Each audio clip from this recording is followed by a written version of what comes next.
In this video lecture, we will looking at bitwise operations.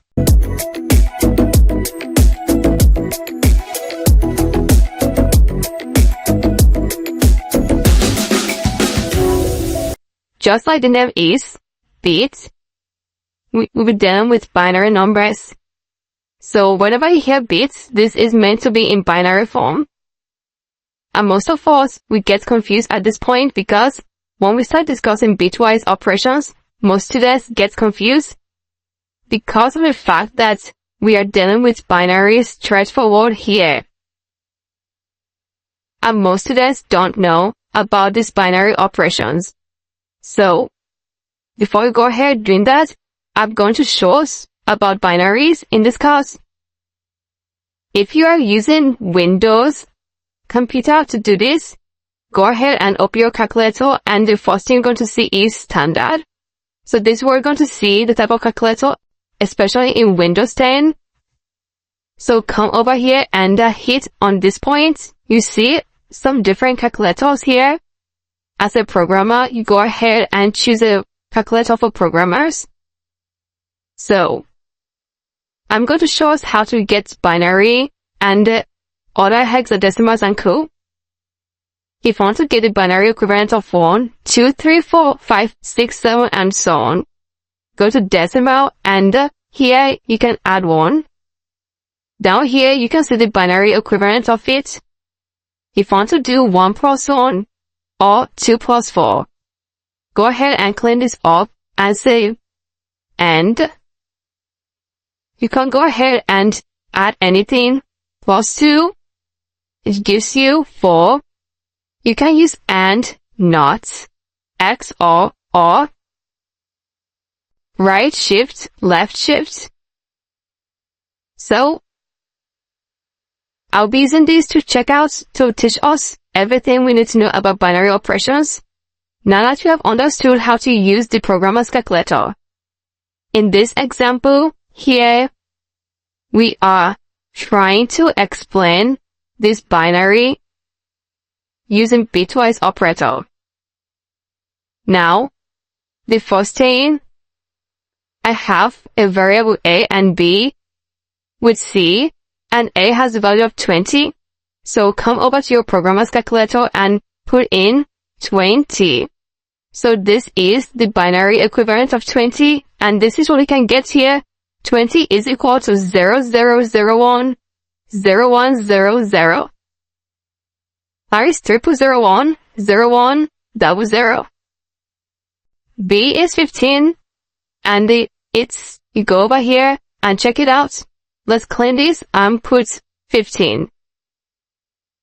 So B is equal to 4 zeros, 4 ones, because it must be an 8-bit size to make a 1 byte. Now, when you say AND, which is A and B, the binary AND operator copies a bit to the result if it exists in both operands. So A and B, it will copy the bit to the result if it exists in both operands. If you want to check, we'll be getting 4 as a result. Let's go ahead and check it out in the calculator to know if this is really right. Go ahead and clean off this here. I say 20, and so this is your AND here. Go ahead and hit AND 15. This is different from plus or multiplication. Go ahead and hit equal to, and you can get 4. This is the binary equivalent of 4, and this is what we have on the screen. So also is applied to all. When you're talking of all, this is your all on your calculator. Go ahead and check it out. But here in programming, we use this pipe to check it out. The next one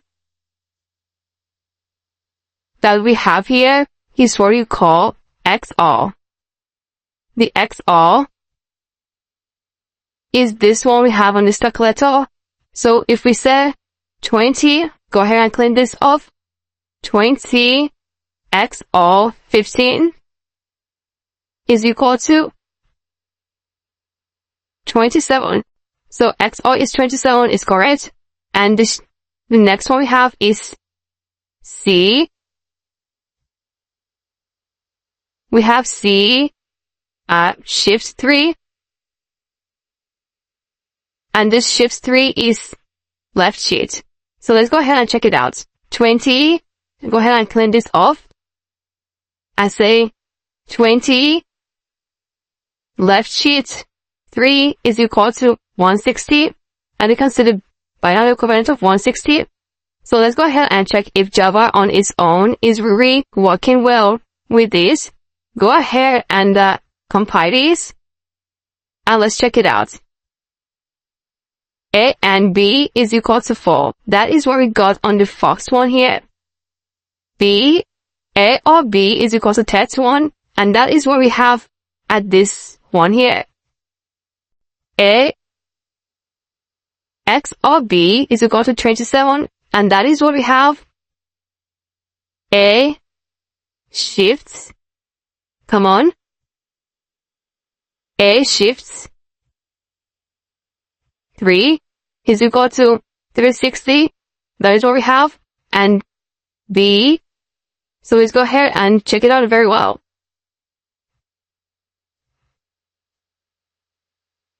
So everything is alright. And you've seen that how Bitwise operation works. So you're going to know your calculator very well. Use your programmer's calculator because I've been using this all this while. And it's been okay. Alright. So this is about Bitwise operators. You're going to master all, XOR, and shift left, shift right. And whatever it gives you, that's what Java is going to give you in case you're going to work with Bitwise in future. So these are about Bitwise, and I'm expecting to get more questions under this section. So if you're having any question under this lecture, please try to use the question and answer sections. And I'm going to get back to you as soon as possible. Thank you so much, and I'm going to see you in the next video lecture.